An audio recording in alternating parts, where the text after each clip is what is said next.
G'day. This is Charly, and I'm coming to you today with your daily dose of tech inspiration. Topic number 246, using testimonials and reviews to build trust on your website. Let me ask, do you know what a testimonial and a review is? I know that might be a dumb question. You're saying, please stop asking stupid questions, Charly. Yeah, okay, I might, but I don't like using jargon and not trying to explain it. And to me, these are jargony words.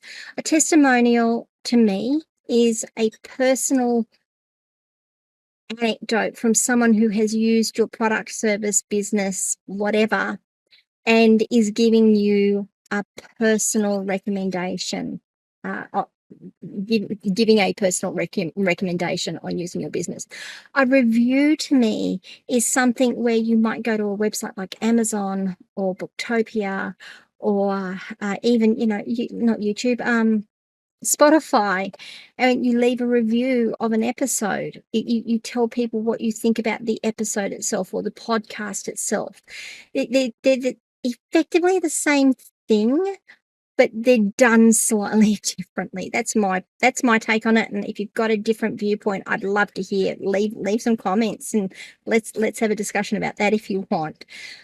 But they are really, really important to not just build trust on your website, just to build trust with your business in general. You can use them on your website really well, though, and you should be using them if you have them. And if you don't have them, you should be asking for them. Why are they important? Well, first of all, social proof. I have said before that people don't like to feel that they are alone doing something.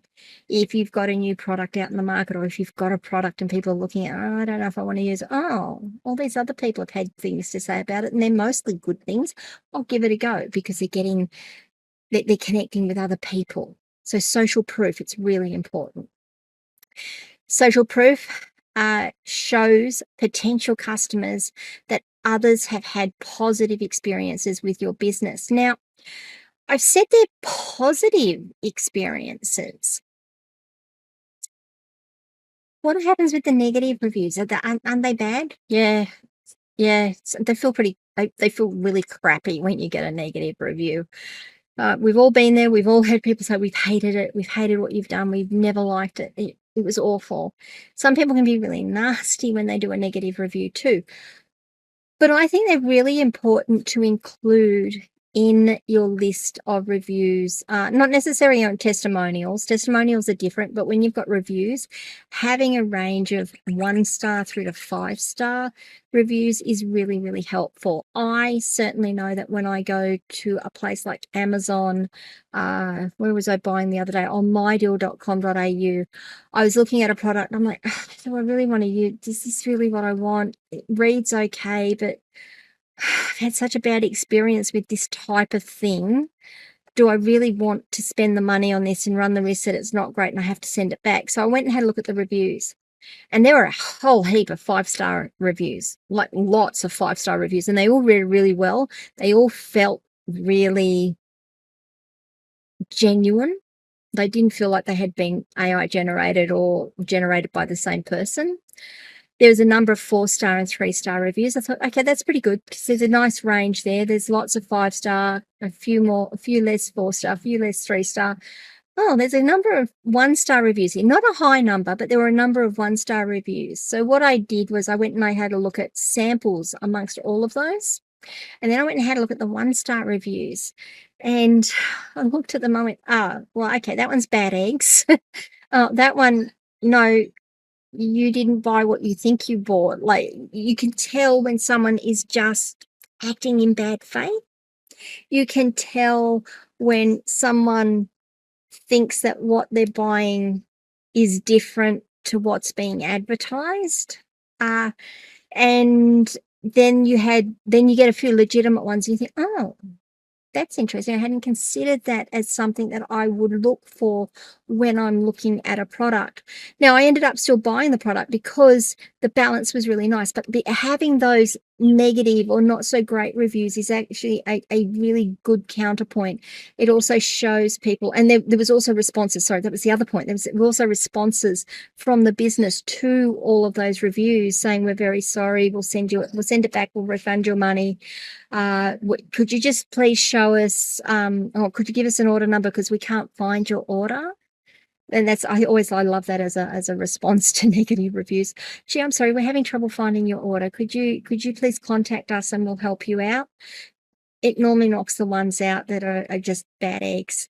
But it's social proof. It's social proof that people are happy with the product, that they were using it, they weren't dissatisfied, or the ones that were dissatisfied for very specific reasons.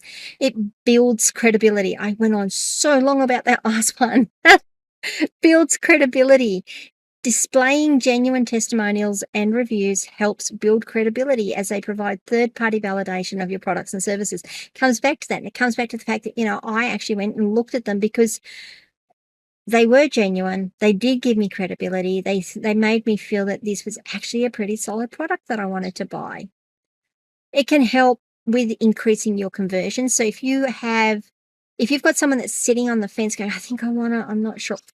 I think I want this product. I'm really not sure if it's what I want. Oh yeah, these reviews are great. I'll buy it. So it increased the conversion rates for that particular product. It can increase your conversion rates.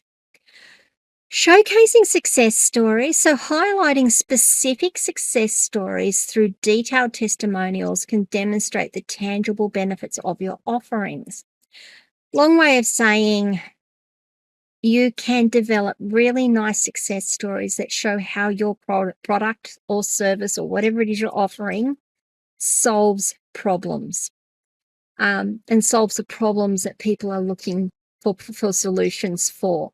So if you get the right sort of success stories, you can actually develop a really nice little story about this product solves this problem.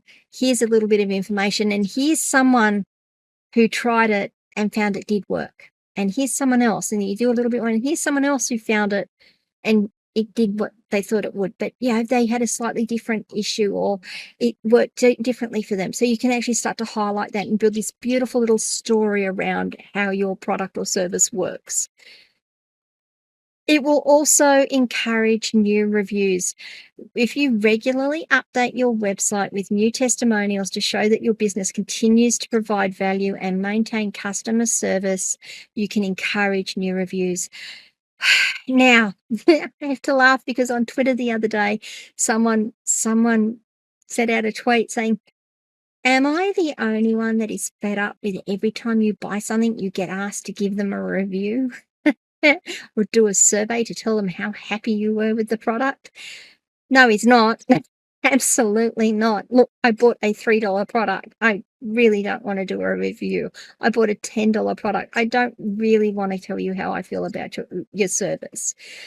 There is a really, really fine balance between asking for the review, asking for the feedback, asking for the feedback, asking for the survey about the purchase that someone just made or the service that you just gave them, and annoying the end customer. So you really have to walk that fine line, and you do need to test it a little. If you are using those sorts of automated emails, maybe have a look at how many you send out and how many get opened and how many get responded to, and then work out whether it's worthwhile keep going, or is there another way you can do it. Maybe you need to wait. Okay, maybe you need to wait more than a day and send out a request for a review or a testimonial. That's another way of doing it. I know that as soon as I get something delivered, the next email I get is, oh, how was your product? How did we do? I'm like, well, I don't know. I've only just opened it. I haven't had a chance to use it yet. Why are you asking me? Go away. So testimonials and reviews, they're really important. They're really great to build trust on your website, trust and credibility on your website. You need to ask people for them, but there's a really fine line between asking too often or too quickly, or too much. and not asking enough.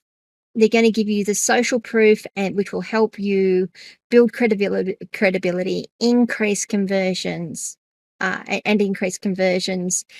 And of course, you can use those sorts of testimonials and reviews while you're crafting your website copy, your website content copy, to create beautiful stories around how your product addresses the problems that people are looking for. What do you think, guys?